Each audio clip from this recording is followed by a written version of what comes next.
Welcome to everyone, all you studiers out there, all you people that love the Bible like we do here at the table.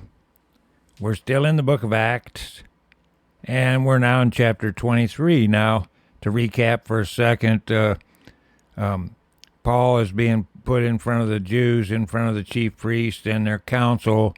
I take that to be still the Sanhedrin, the great fixer of fights, the great council that has the false witnesses. So that's got to be fun. So they bring Paul down and they set him down before these people. And then on we go here in chapter 23 in the book of Acts. 23 verse 1. And Paul, earnestly beholding the council, said, Men and brethren, I have lived in all good conscience before God until this day. Period. 2. And the high priest Ananias commanded them that stood by him to smite him on the mouth. Period. Well, that's a nice trial. That's a nice trial. That's getting to explain yourself, right? No, we'll just smack him in the mouth. So there you are. There's your temple people. There's your priest. And the people that follow him, no matter how wrong he is. 2. And the high priest Ananias commanded them that stood by him to smite him on the mouth. How do you like that? 3. Then saith Paul unto him, God shall smite thee, thou whited wall, for sittest thou to judge me after the law, and commandest me to be smitten contrary to the law. Capital L question mark, and that's the same complaint that we've been bringing up. As they attack Paul, because they're saying he's not going by the law, they're breaking the law. So, and notice here it's the whited wall. See, that's outside. Not what's inside this individual, this Ananias. Because inside, he's a child of hell. But on the outside, he's holier than thou. And that's a big problem today in all these luminist religions of the world. And 4, and they that stood by said, Revilest thou God's high priest? Question mark. Yeah, and I don't think God put him in there, do you? Anyway, that's their statement.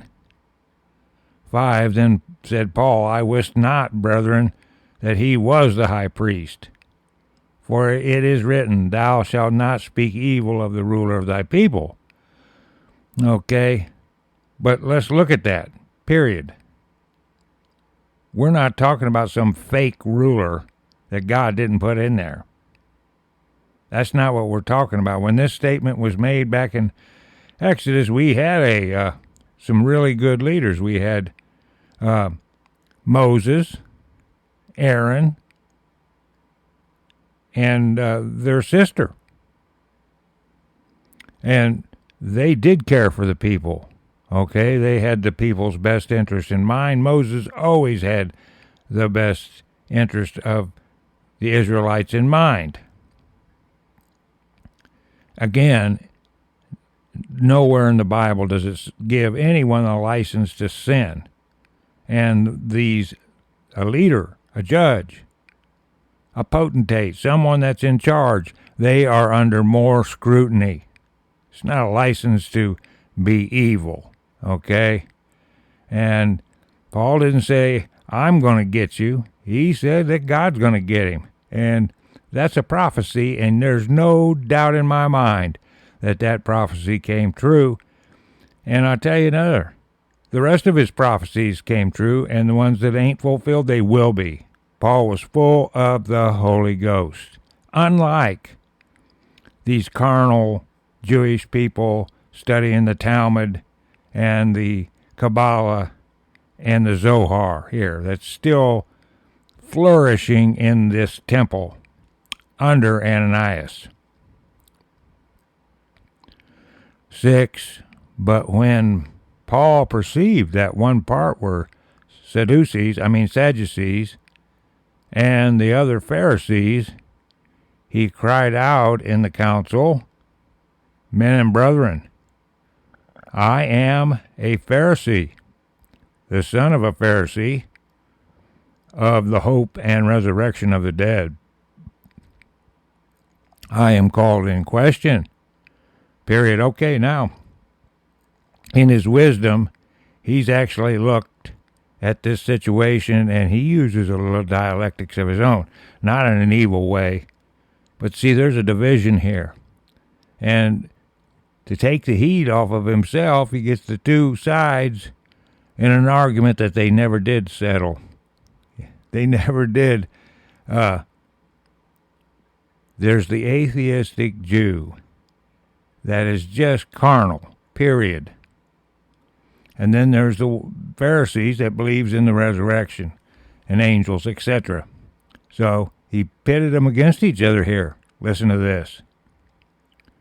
In 7, and when he had so said, there arose a dissension between the Pharisees and the Sadducees, and the multitude was divided. Okay, there you go. These temple people, these temple Jews, they seem to be easy. You can manipulate them so easy, they just swallow their nose here. That's the truth.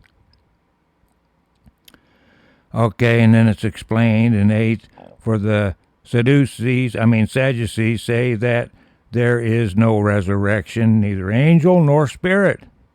But the Pharisees confess both.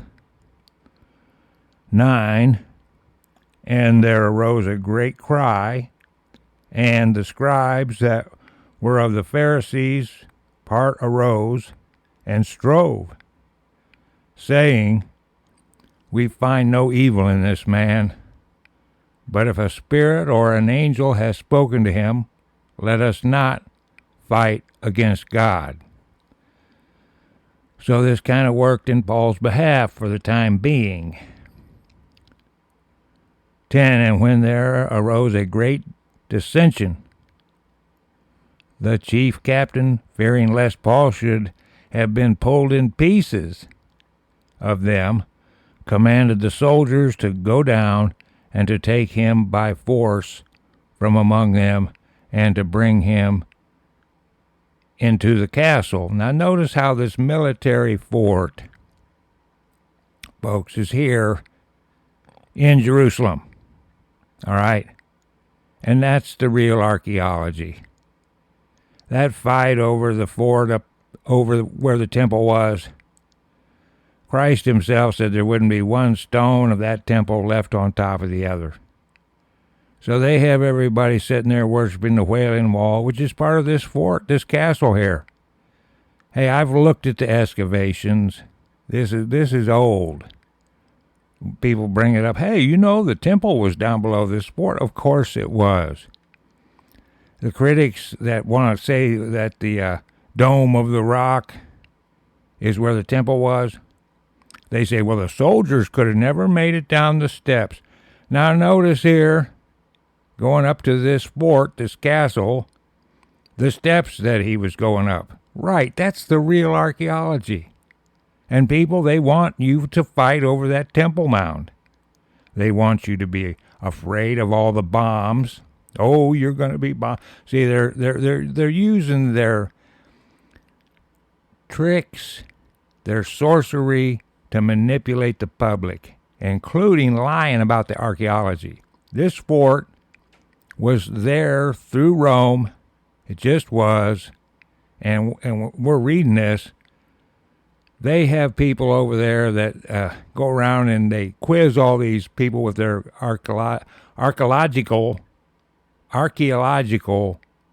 credentials that are busy pulling your chain. I'm telling you that the washing and all that was down there where the water flowed. And that was below this castle. Now, that's just the way it is. The Catholics, the Knights Templars, and the Muslims built that shrine up there where the fort was, where this castle was. So as they're sticking their prayer in the wall there and bending over, they're praying to the fort. Okay? This is the way people are deceived. It just is. So now they're going to bring him back up into the castle, up those stairs that the soldiers just couldn't have made it down those stairs. That's what these two knuckleheads were saying over there. As they are, where was the temple? They know exactly where that temple was. In fact, are they going to tell you? That's the question. Or when are they going to tell you? Anyway, they can't have their three-way war over there if they don't have this problem that they have to iron out. Well, don't worry. The Antichrist will be there and he'll iron it out for you. In 11, and the night following, the Lord stood by him and said, Be of good cheer, Paul, for as thou hast testified of me in Jerusalem, so must thou bear witness also at Rome. 12, and when it was day, certain of the Jews banded together and bound themselves under a curse, saying that they would neither eat nor drink till they had killed Paul. Well, again, this is a vow where Christ warned us to not make vows. And so this is what they're doing. Now, what is his crime other than his opinion? See, when you get to where people are ready to kill you for your opinion, he's not out stealing. He's not out murdering someone. He's not trying to molest people. He has an opinion here, and he's right. What he's saying is true. So what are they going to do? Kill him. It is under a curse here. Whoever these guys were, these Jews. And the curse is on them for this. Anyway, 13. And they, that's these murderers, they were more than 40, which had made this conspiracy. 14. And they came to the chief priests and elders and said, We have bound ourselves under a great curse, that we will eat nothing until we have slain Paul. 15. Now therefore ye with the council signify to the chief captain, that he bring him down unto you tomorrow, as though ye would inquire something more perfectly concerning him, and we, or ever he come near, are ready to kill him. So, again, here's your conspiracies, and I know they talk about the conspiracy theory. That is for dummies. That is a word given you by the world government. And that is just that's a communist manifesto play to make anybody that comes near the truth, you ridicule them. You don't go to the subject matter. You bait and switch and start to make fun of the people that know the truth. There's no conspiracies in the world. Isn't that something? Listen, if me and 4 or 5 other people plan to do a Bible study. Is that a conspiracy or is that a plan? Well, if it's evil what we're doing, that turns into conspiracy. So this term, this is the way they control language, and when you control language, you can change the way people think. The term, when you say that's a conspiracy theory, you're probably an idiot. Okay? Because there's no such thing. Well, let's say there is. Let's say I'm talking about what's going on in any part of society. Let's say I'm talking about down at the hospital. The doctors. I say that they're A, B, and C. But I don't really know that to be a fact. But I've made a theory about it. Then I check the evidence. I sit back, wait, don't make up your mind. You sit back and watch. Look at the evidence and weigh it out. That's real science. Not sitting here worshiping Fauci, who's never told the truth in his life, ever. Never. If you have believed Fauci out there, there's a 99% chance you've believed a lie, because he couldn't tell the truth if it hit him. And there's no endeavor that's ever been done in the world that's happened by chance. You didn't come out of a monkey by chance. Life didn't start in the universe or the creation of the universe by chance. If there is something happening, there was a plan made, and a term for that could be called conspiracy, especially when it is evil. So to sit here and say there's no conspiracies, you are a complete fool, and you are brainwashed. And the secret societies of the world gave that to you. And the term was given to United States people during the Kennedy assassination, which was obviously murder by the elite Illuminists of the world. Obviously, they got the job done, and to say that that wasn't a conspiracy, you are a complete moron. You just are. You better grow up and grow up quick if you believe the lies that they're feeding everybody today. Propaganda is worse than I've ever seen it. Okay. So here they are with their conspiracy. They're going to murder. Planning on murdering somebody outside the law. Is that not conspiracy? Okay, well, it was conspiracy that killed JFK. That's just common sense. If you think that could just happen by chance, I don't know what to say for you.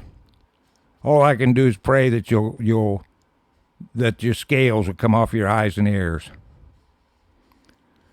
Okay, 15. Now, therefore, ye with the council signify to the chief captain that he bring him down unto you tomorrow. That's a conspiracy, as though ye should inquire something more perfectly concerning him. That's a lie.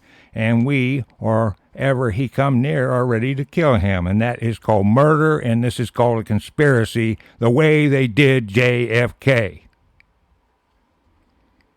16. And when Paul's sister's son heard of their laying in wait, he went and entered into the castle and told Paul. 17. Then Paul called one of the centurions unto him and said, Bring this young man unto the chief captain, for he hath a certain thing to tell him.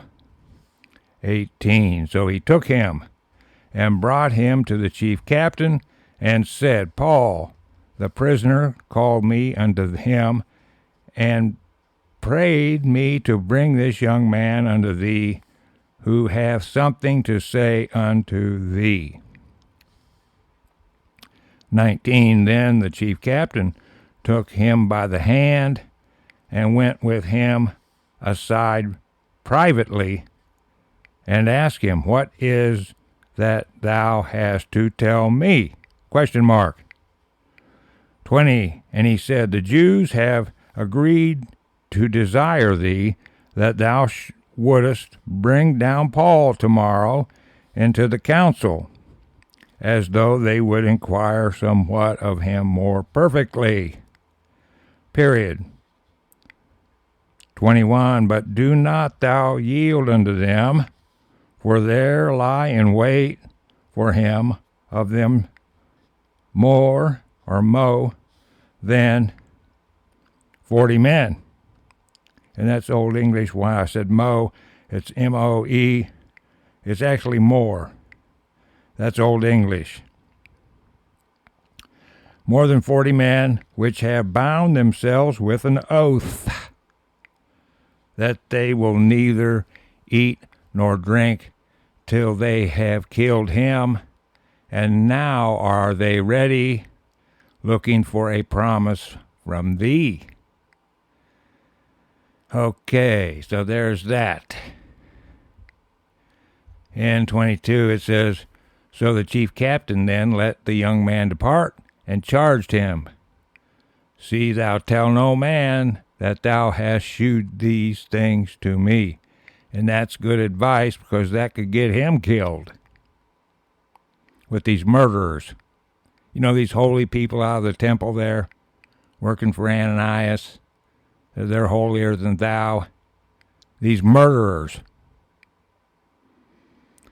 23. And he called unto him 2 centurions, saying, make ready 200 soldiers to go to Caesarea, and horsemen 70, and spearmen 200, at the third hour of the night. That's quite a little host there. In 24, and provide them beasts, that they may set Paul on, and bring him safe unto Felix the governor. So you see how he's being injected right here into the great governments for his speaking. 25, okay, this is more on this sending Paul with the soldiers. And he wrote a letter after this manner. 26, Claudius Lysias, unto the most excellent governor Felix, sendeth greeting. 27, this man was taken of the Jews, and should have been killed of them. Then came I with an army, and rescued him, having understood that he was a Roman. 28, and when I would have known the cause wherefore they accused him, I brought him forth into their council.